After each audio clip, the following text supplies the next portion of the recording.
BJP प्रत्याशी के समर्थन में बाबूपुरवा स्थित सेंट्रल पार्क में जनसभा करने पहुंचे सीएम योगी आदित्यनाथ ने मंच से बोलते हुए कहा कि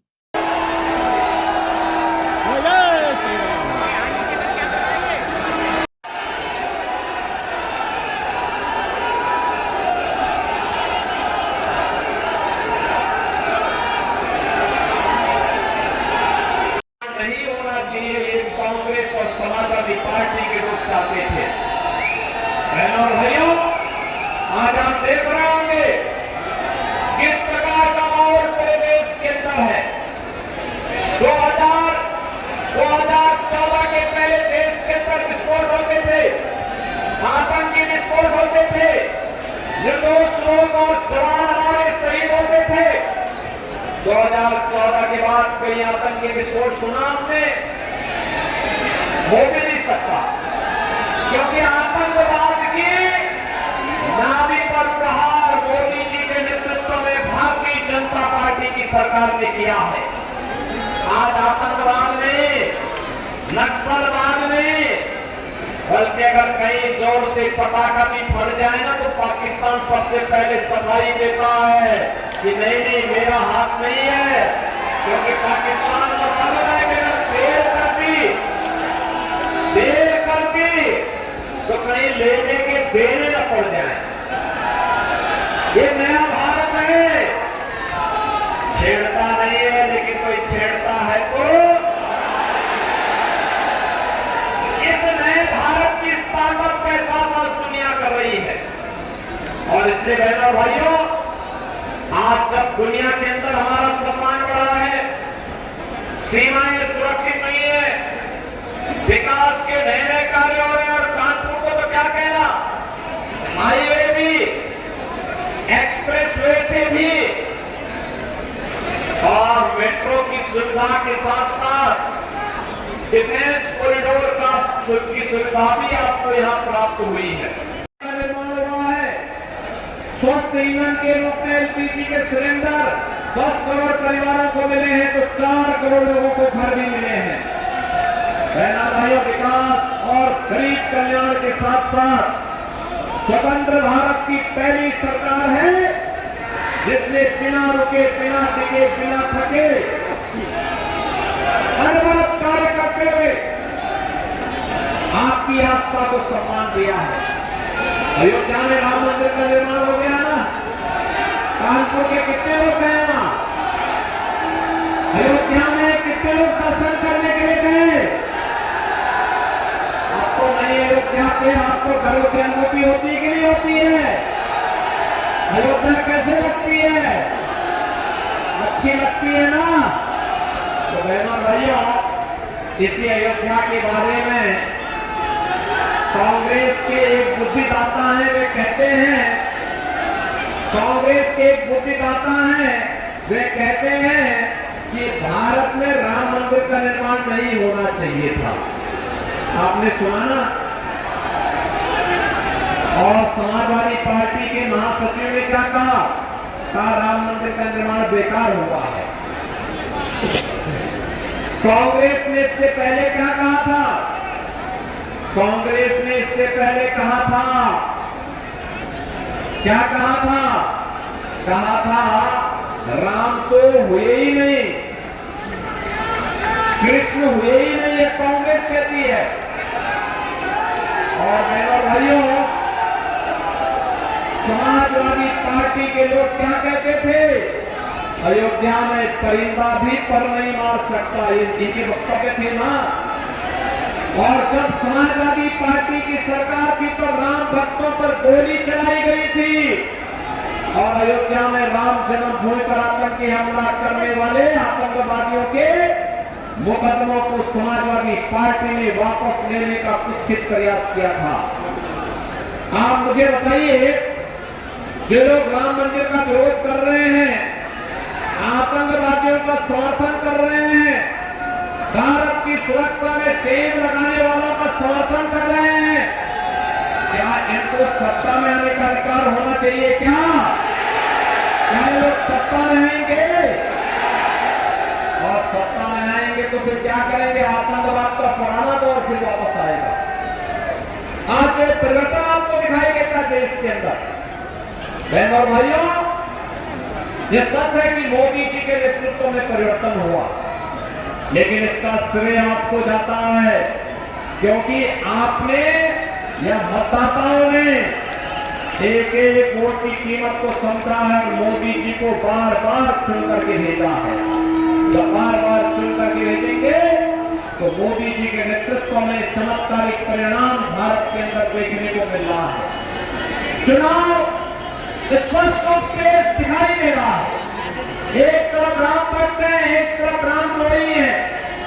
एक के लिए परिवार का हित महत्वपूर्ण है और दूसरे के लिए राष्ट्र का हित महत्वपूर्ण है।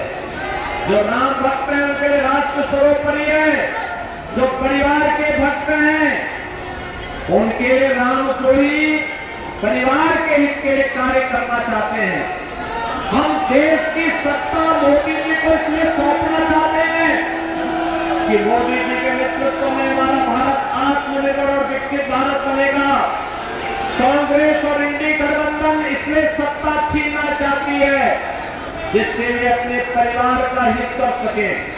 और इसलिए बहनों और भाइयों, राष्ट्रहित और परिवार के हित में होने वाले इस चुनाव में, राम भक्त और रामद्रोहियों के बीच में होने वाले इस चुनाव में आतंकवाद के खिलाफ शक्ति की कार्रवाई और आतंकवाद के प्रति सौम्य भाव रखने वाले लोगों के बीच में चुनाव इसलिए महत्वपूर्ण हो जाता है कि अगर हमें सुरक्षित और समृद्ध भारत चाहिए तो मोदी जी को तीसरा कार्य आवश्यक है। और इसीलिए बहनों भाइयों, कानपुर की दोनों सीटों के लिए आपसे समर्थन मांगने के लिए आए हैं। हमारे दोनों प्रत्याशी यहां पर हैं, रमेश अवस्थी कानपुर से और भोले जी हैं आपके कानपुर से, यानी अकबरपुर से। आप इन दोनों को विजयी बना के भेजेंगे? जहां तक मेरी आवाज पहुंच रही, दोनों हाथ ना करके मुझे बताइए। सभी लोग अपना आशीर्वाद देंगे। आज चुनाव प्रचार का अंतिम दिन है इस चौथे चरण के चुनाव में, और बहनों भाइयों, कल आप घर घर जा पाएंगे। मेरी अपील होगी कानपुर और कानपुर देहात के मतदाताओं से, घर घर जाइए, मोदी जी का प्रतिनिधि बनिए। मोदी जी का संदेशा कि राम मंदिर की तर्ज पर अन्य स्थलों पर भी पुनरुद्धार के अभियान को हम आगे बढ़ा सकें, विरासत को आगे बढ़ा सकें। सुशासन और सुरक्षित भारत के लिए मोदी जी को तीसरा कार्यकाल चाहिए। आत्मनिर्भर और विकसित भारत की परिकल्पना को साकार करने के लिए आपका आशीर्वाद प्राप्त होगा। घर घर जाएंगे, कमल खिलाएंगे, चुनाव के दिन पहले मतदान फिर जलपान के अभियान को आगे बढ़ाएंगे। बहनों और भाइयों, एक तो एक काम करना है। दूसरा, कांग्रेस और समाजवादी पार्टी जो गलत फहमी और गलत यानी अफवाह फैला रही है कि भाजपा आएगी तो संविधान बदलेगी, उनसे पूछना, भारतीय जनता पार्टी मोदी जी के नेतृत्व में 10 वर्ष से शासन कर रही है। मोदी जी ने बाबा साहब भीमराव अम्बेडकर के पंचतीर्थ बनाए कि नहीं बनाए? बाबा साहब भीमराव अम्बेडकर के प्रति सर्वोच्च सम्मान का भाव भी व्यक्त किया। और यही नहीं, कांग्रेस को जब भी सैलाब बहुत काफी देखने को मिला, लाखों की संख्या में यहाँ पे जनता है। आपको कैमरामैन से कहूँगा दिखाने के लिए, कार्यकर्ता हुआ और सभी के लोग आए हुए थे और सुनने के बाद बातों पे भी गौर किया। और सब देखना ये है कि आगे तो उसकी क्या सरकार बनती है और बनने के साथ साथ क्या आगे की उपलब्धियां, आगे जो काम रुके हुए हैं या हो चुके हैं, जो रुके हुए हैं उनको और आगे बढ़ाया जाएगा कि नहीं। इसी के साथ कैमरा पर्सन अभिराज निगम के साथ संवाददाता आलोक ठाकुर। और भी यहाँ के कार्यकर्ता हुआ, यहाँ की जनता है, आइए उनसे बात करते हैं। भैया कैसा रहा आज का? बहुत ही अच्छा कार्यक्रम था। आज हमारे योगी जी आए, उन्होंने जनमानस को संकेत किया, सूचना दी और ने बताया और इसे पता चला कि आज यहाँ की जनता कानपुर की कितनी जागरूक है और वो अब की बार पूरा प्रयास करेगी कि अब की बार 400 बार लाने में पूरी सहायता करे और हमारे रमेश अवस्थी जी उनको भारी मतों से विजय बनाया जाए। अच्छा, आज यहाँ पे जो योगी जी आए थे, उसमें क्या लगता है कितने लोग आए होंगे? यहाँ तो मुझे हज़ारों की भीड़ लग रही थी और इसी को देख के ये लग रहा है कि योगी जी यहाँ पे आए, उनका समर्थन करने यहाँ कानपुर की आधे ज़्यादा जनता ऐसा ही एक जगह पे आके इकट्ठा हो गई और इससे ये दिख रहा है कि यहाँ भारी मतों से कमल खिलेगा। यहाँ पे देखिए सोचने वाली बात है, जैसे कि एक सारी जनता को मिल के बनाना एक को है, तो उसमें आप किसके सरकार बनाना चाहेंगे? भाजपा की कमल खिलेगा। जैसे भैया ने बताया, यहाँ के आम जनता ने बताया कि बीजेपी का ही समर्थन सब कर ही रहे हैं और देखने को यहाँ मिल रहा है, जिनके भीड़ भाड़ तो देखने को मिल रहा है कि काफ़ी अच्छा ही यहाँ पे भीड़ दिखने को मिली और काफ़ी लोग यहाँ पे मौजूद थे। और भी भाई हमारे साथ खड़े, आइए उनसे पूछते हैं। भैया, यहाँ पे आज जो योगी जी आए थे, उन्होंने क्या क्या कहा और क्या उसको सुनने को मिला? आप किसको मतलब आगे वोट देने में क्या मांग? देखिए, कुल मिलाकर के देश हित और राष्ट्र हित में भाजपा से सर्वोपरि और भाजपा से जो है बढ़िया कोई पार्टी जनाधार नहीं है और उचित यही है।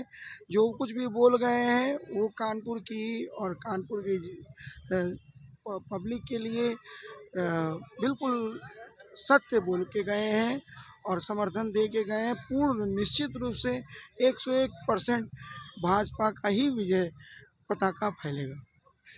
जैसे आपने देखा भी कि भैया ने ही बताया कि भाजपा का ही पताका भी हर जगह फैलेगा। कैमरा पर्सन अभियान निगम के साथ